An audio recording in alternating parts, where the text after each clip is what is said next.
Hi, Logan Clarke again, Global Pursuit. How you guys all doing? How you girls all doing? How's everybody doing? I was going to tell another story, and this is not a long story at all. I got a call. We do a lot of kidnapping rescues, whether it's a righteous kidnapping, stranger abduction, parental kidnapping. And I got a call a couple of years ago from some people who lived here, and they were from another country or born in another country, but they lived here and had their green cards, were American. And their sister had been kidnapped in Thailand, and it was a kidnap for ransom. And they were talking to the kidnappers, and they literally called me after they got the first phone call, I guess, from the kidnappers, and they were trying to negotiate with them. They called me, they hired me, told me exactly what was going on, and so I then, once we did all that, through internet and sending money and everything else. When you have a client, when you're a private detective, they have to sign a client authorization. And that allows you legally to do your investigation. So as soon as all that was done, I began telling them what to negotiate, how to negotiate with the kidnappers. I was either talking to them on the phone or I was texting them and saying, copy and send this exact text back to the kidnappers. So we did that. So we're going back and forth, and we're trying to get a price out of these people. And we finally got a price out of them. And their starting point was $40,000. I've had quite a few kidnappings for ransom, and no one's ever started at $40,000. They start at millions. They want a couple $1 million or 20 million, and you just work them down, and you can work that down to $50,000 or $100,000 usually. But these guys started at $40,000. It's Thailand. That's a lot of money over there, I guess. And that's where they started negotiating. So this went on for several days, the negotiations and the texting and talking on the phone. And they went down, we literally got them down to $6,000.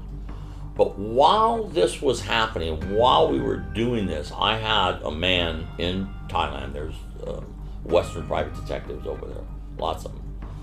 And I got a hold of an investigator. I told him to go into this upper area of Thailand and start working on this case and finding out where this guy is. And now they were all from the guy that had been kidnapped, and his family that was here were all from another Asian country.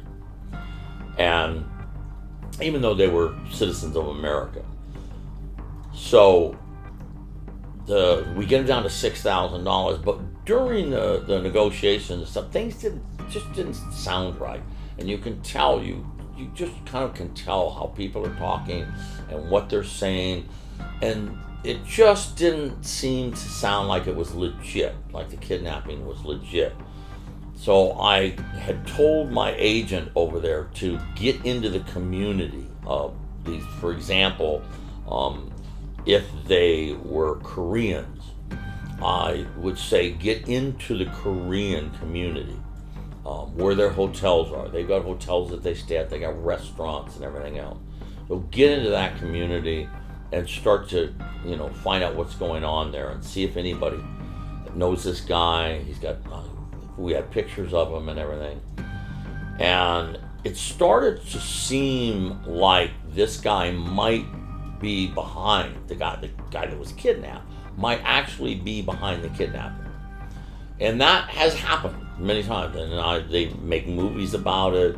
There's reality television shows like Dateline and stuff where they show where this actually happens.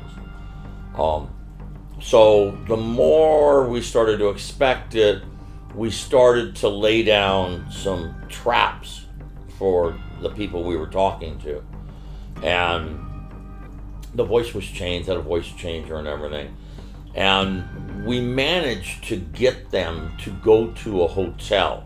Now, I don't think they had, in their wildest imagination, thought that in this small town in Upper Thailand that there would be a private investigator up there, much less a Western private investigator that worked for me. And so I had this guy go by the hotel that I had the kidnappers go by to pick up a note. I had him drop off a note at the hotel so that they would go by there and pick the note up. And when my investigator then went back to the hotel, he checked on the footage, the video footage, and talked to a couple of the people in the hotel. And the guy that was kidnapped was the man who came to the hotel. So we knew immediately that he was involved in it, that he was extorting his own family to get money out of them with a fake kidnapping. And when we realized that, we're talking to the family and getting closer to him, and he actually checked in to that hotel. And as we got closer and closer, I had two detectives show up at the hotel, and he happened to be on the balcony of his hotel room, which was facing the outside of the hotel. He realized that we were hip to what he was doing, and he jumped from the balcony of his hotel room. He was only on the second floor, so this did nothing but crack his head open and knock him out and cause an ambulance to come, and he went to the hospital. Now, all during this time, I've been in touch with the Thai police. I've been in touch with the country, let's say it's Korea, I've been in touch with the Korean police, and I've been in touch with the FBI in the States, because his family member, one of them, was actually an American citizen by now. And so because he was extorting Americans, the FBI got involved.